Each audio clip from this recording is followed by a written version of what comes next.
मध्य प्रदेश के रीवा जिले में स्थित है ये छोटा सा गांव महसूबा। स्थानीय भाषा में तोते को सुबा कहते हैं। यहाँ की अमराई में तोतों की अनगिनत संख्या के कारण ही शायद इस गांव का नाम रखा गया महसूबा। 1972 में श्री मां ने इस गांव का नाम बदलकर श्री अरविंद ग्राम रख दिया। आज ये अरविंद ग्राम मां मंदिर के लिए दूर दूर तक प्रसिद्ध है। या देवी सर्वभूतेषु मात्ररूपेण संस्थिता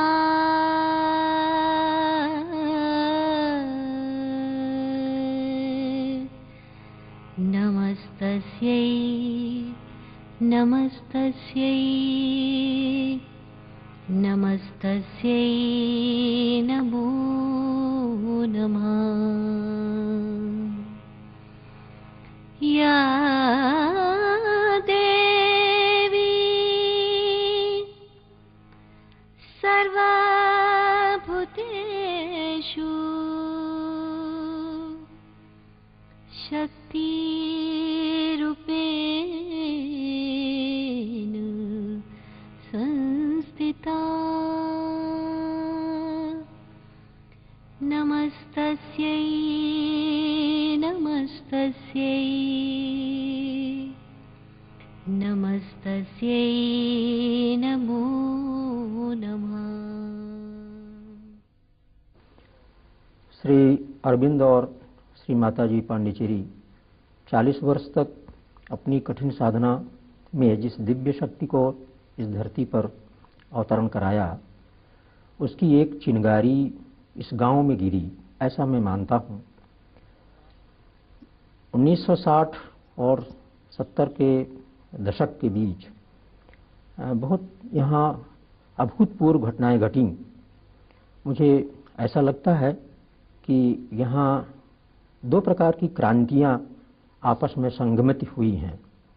एक तो भौतिक क्रांति और दूसरी आध्यात्मिक क्रांति। इन दोनों क्रांतियों का एक संगम हुआ है, बड़ा विचित्र संगम है। 1965-66 का वह अकाल मुझे याद आता है, जबकि अवर्षा के कारण यहाँ बिल्कुल ही कोई फसल पैदा नहीं हुई। अनाज के दाने के लिए लोग यहाँ तरसे। गांव में कहीं भी पानी देखने को नहीं मिलता था। मुश्किल से पीने को थोड़ा सा पानी कुओं में बचा था। हमने देखा कि इस स्थिति में कुछ किया जाना चाहिए। कर्जे से ले आकर के जो गेहूं के दाने बोए और वो अंकुरित भी हुए, थोड़े से बड़े हुए, तो उसको सब कीड़े चट कर गए और एक भी नहीं बचा। 2 रात के अंदर पूरा खेत साफ हो गया। अब समझ में नहीं आ रहा था कि अब क्या किया जाए, तो बड़ा मुश्किल हुआ। बड़े मुश्किल से तो बीज इकट्ठा किए थे और पानी भी इतना नहीं था कि फिर से बुवाई की जा सके। तो फिर पांडिचेरी आश्रम को माताजी के पास एक बहुत करुणा भरी चिट्ठी हमारे यहाँ से लिखी गई और उनसे निवेदन किया, यही स्थिति गांव की है, क्या किया जाए, अभी तुम हमारी रक्षा करो। तो वहाँ से ब्लेसिंग पैकेट आया माताजी से और यह भी लिख करके आया, हिम्मत नहीं हारो। बस हम लोगों ने फिर से गेहूं के कुछ दाने इकट्ठे किए, 10-20 किलो के करीब, और फिर वो क्यारियाँ बनाई उसी खेत में, लगभग 1 एकड़ खेत में, और ढेकली लगा करके फिर उन क्यारियों में पानी दिया और वो बीज गेहूं के दाने उनमें गाड़ दिए।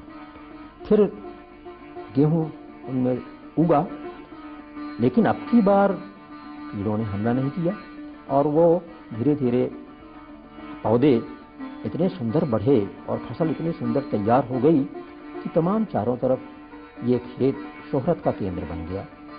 और जब उसमें बालियां लगने लग गईं तो उसमें एक एक बालिश्त की बालियां उसमें आईं, इतनी घनी बालियां, इतनी लंबी बालियां आईं कि बड़ी बड़ी यूनिवर्सिटीज़ और कॉलेजेस के तमाम सारे प्रोफेसर्स दौड़े यहाँ जबलपुर विश्वविद्यालय के तो वाइस चांसलर ही आए।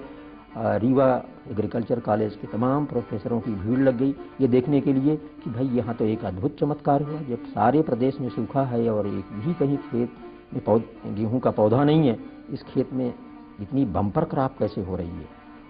और इधर उधर यहाँ कहीं भी लोगों ने सुना कि यहाँ एक बड़ा एक अद्भुत चमत्कार हो रहा है, तो देखने के लिए हजारों की भीड़ रोज इकट्ठा हुआ करती थी उस खेत को। उस खेत में उस साल इतना अनाज पैदा हुआ, इतना सब खेतों को मिलाकर भी कभी पैदा नहीं हुआ था। ये इसको देख करके लोगों को बड़ा ताज्जुब हुआ। दूसरे साल 1966 में फिर वर्षा हुई, फिर वही स्थिति रही।